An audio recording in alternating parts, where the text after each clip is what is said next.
સુરતમાં બાળકી પર દુષ્કર્મ ગુજારવામાં આવ્યો હતો ત્યારે આ દુષ્કર્મ ગુજારનાર વ્યક્તિને સજા આપવામાં આવે છે। 4 વર્ષની બાળકી પર દુષ્કર્મ ગુજારવામાં આવ્યો હતો ત્યારે આરોપી પ્રશાંત લક્ષ્મણ મોરેને આજીવન કેદની સજા ફટકારવામાં આવે છે। કોર્ટે 1 લાખ રૂપિયાનો દંડ પણ ફટકાર્યો છે। તો વર્ષ 2021ની આ ઘટના છે। વર્ષ 2021ના રોજ બાળકી પર આરોપીએ દુષ્કર્મ ગુજાર્યો હતો।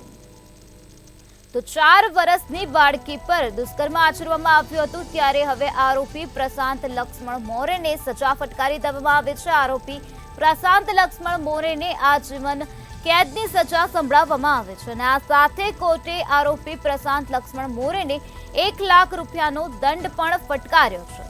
તો વર્ષ 2021માં આ બનાવ સર્જાયો હતો। વર્ષ 2021ના રોજ પ્રશાંત લક્ષ્મણ મોરેએ 4 વર્ષની બાળકી પર દુષ્કર્મ આચર્યું હતું ત્યારે આ બાબતે પોલીસ મથકમાં ફરિયાદ નોંધાઈ અને કાર્યવાહી હાથ ધરવામાં આવી ત્યારે કોર્ટ દ્વારા આરોપીને સજા આપી દેવામાં આવી છે।